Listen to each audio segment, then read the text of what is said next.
Take a deep breath.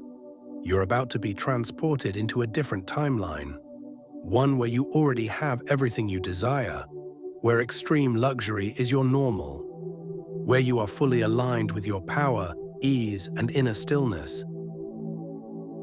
The platform shimmers under early morning light, mist rising in soft veils. Venice lingers behind you, canals, whispers, reflections. But you are already facing forward, toward a future carved in mahogany and gold. Your hand tightens lightly around the leather handle of your luggage, not nervous, ready. Before you, the Orient Express stretches in a line of pure nostalgia. Polished navy blue coaches trimmed in gold, brass handles gleaming, windows flickering with morning light. A steward in white gloves tips his hat. "Welcome aboard," he murmurs. You step forward, not onto a train, but into a timeline where elegance never expired. Your foot lands on plush carpet, the scent of polished wood, leather, and something deeper, history itself, rises to greet you. You are immediately lighter, as if the air itself has a vibration only the worthy can feel. The carriage rocks gently under your feet. Already you're moving, not rushing, gliding into timelessness. Your cabin door swings open on silent hinges. Inside, silk curtains, monogrammed bedding, Art Deco lamps throwing soft pools of gold. A silver tray awaits, chilled Perrier Jouet, 2 crystal flutes, and a single white orchid. You shrug off your overcoat, silk lining against silk sheets. Your fingertips trail over the inlaid marquetry walls, reading stories without words. You are not a guest. You are part of the law. The steward explains with a bow, "Lunch will be served shortly. May I take your shoes to polish?" You smile, surrendering them. It's not service, it's devotion to detail. You slip into a chair by the window. The world outside blurs into a slow dance, Venetian rooftops, emerald fields, distant steeples. You exhale, slowly, reverently. Time is no longer a master here, it is a companion. You sip champagne, it tastes of permission, to slow, to savor, to stretch your soul across continents. The first chime sounds through the corridor, the soft bell that calls for luncheon. You rise, smoothing your coat sleeve. The steward smiles again, recognizing your rhythm already. Not hurried, not late, aligned. And as you step into the corridor, soft music lilting from ahead, you realize you have not boarded a train. You have boarded a moving cathedral of sovereignty. You glide toward the dining carriage, your steps cushioned by the thick carpets, your hand brushing the polished brass rails as the train hums beneath you. The carriage door opens, and the world changes again. Inside, the Belle Époque breathes. Cut glass lamps scatter soft golden halos, crisp white tablecloths stretch like glaciers across dark mahogany tables. Murmurs, laughter, the clink of silver, all hushed, reverent, measured. You are not here to eat.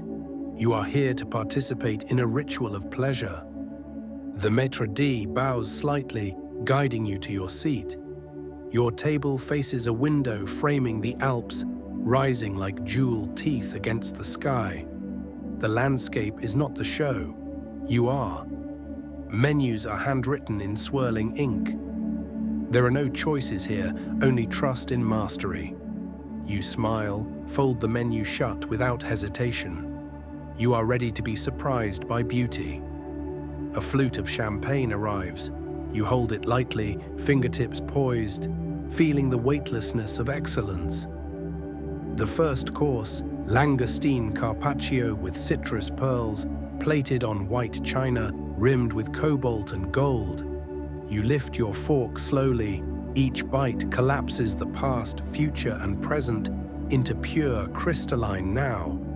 Outside the window, mountains shift, streams cut silver veins through green. You match their effortless motion with every breath, every bite. You are not traveling through Europe. Europe is traveling through you. A gentle vibration passes through the train, almost like a purr of satisfaction. You sip from a goblet of Chablis as if it were holy water, because here it is. The second course arrives: roast duck glazed in lavender honey alongside truffled potato puree. Rich, fragrant, layered. You close your eyes after the first bite, not in reverence for the food, but for the life you have chosen to live. Dessert is a cloud of elderflower mousse, topped with spun sugar so fine it melts on your tongue like memory. The steward places it down with a bow so subtle you almost miss it. You finish slowly, savoring the last drops of wine, feeling yourself synchronize fully with the rhythm of this sacred space. Not a meal, a realignment of reality. You return to your cabin. The steward has transformed it. The silk sheets are turned down. A crystal decanter of cognac glows amber by the bedside. Soft classical music hums from a hidden gramophone. The air itself feels velvet thick with timelessness. You remove your shoes, sink into the armchair by the window, let your head fall back. Outside, the Alps give way to golden fields stitched with cypress and small stone villages. Inside, you are weightless.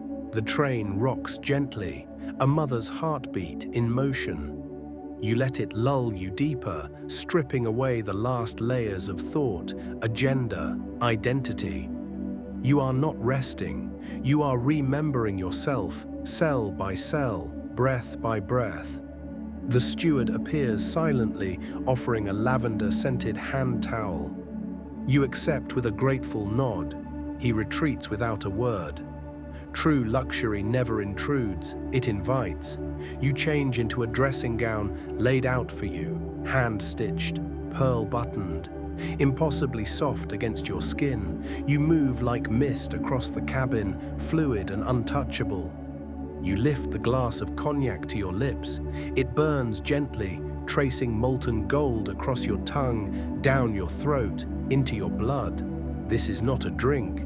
It is a remembrance of lineage. You stretch across the bed, the silk sheets whispering against your body. One hand resting on your abdomen, the other cradling your heart. You don't need to sleep. You only need to drift, inside the pulse of a higher frequency.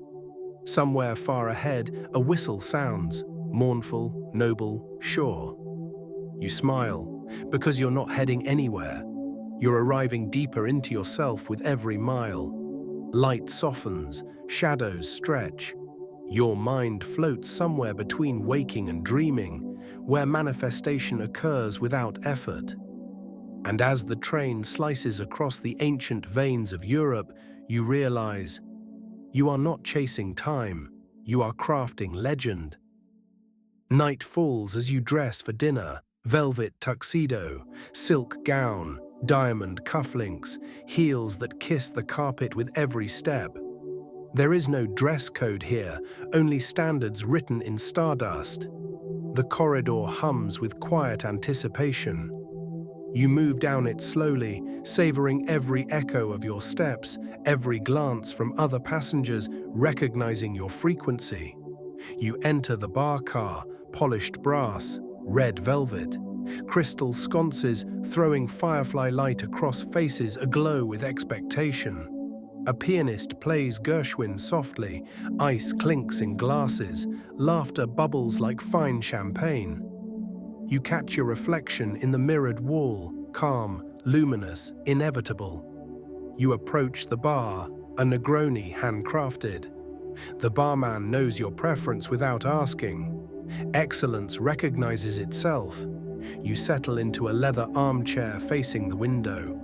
Outside, the night rushes past in soft blurs of shadow and silver. Inside, you are the unmoving axis in a spinning world. Guests gather slowly. Silken conversations twine through the air like smoke. You listen, not to speak, but to absorb. Someone suggests a toast. You lift your glass, not in performance, but as priestess or emperor of the evening ceremony. To timelessness, someone says.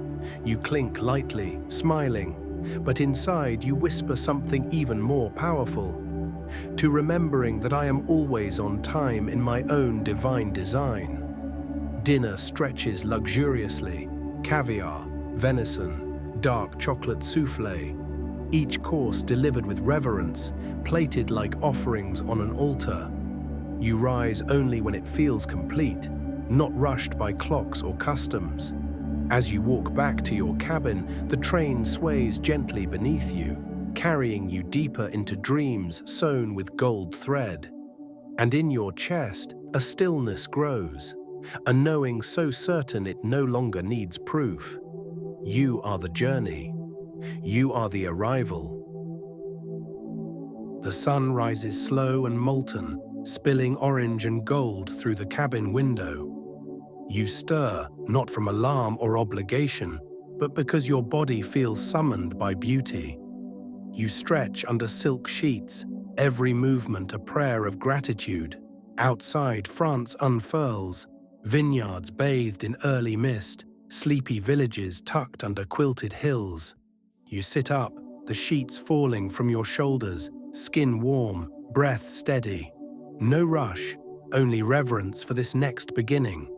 A light breakfast is served, fresh croissants, clover honey, thick cream from Normandy, strawberries so sweet they taste like memory. You eat slowly, savoring, aware that every taste, every scent, every movement is etching a new identity deeper into your cells. You pull on a cashmere wrap and sit once again by the window, cradling a coffee in delicate porcelain. The world flies by, and yet you are completely still inside yourself. The steward knocks once. Monsieur, Madame, we approach Paris. You nod, smile. You are not arriving in a city. You are simply stepping forward into your next throne. You pack nothing hurriedly. You fold your garments like sacred scripts. You move through the cabin, touching surfaces once, thanking them silently. As the train slows, you feel no ending, only elevation. You step onto the platform, silk scarf, polished shoes, skin glowing like a signature. Paris stretches before you like a kingdom waiting for its rightful heir. You walk forward, through the mist, into the marble-lined station, without hesitation. Because when you live at the vibration of the Orient Express, every arrival is simply the continuation of your cinematic legend.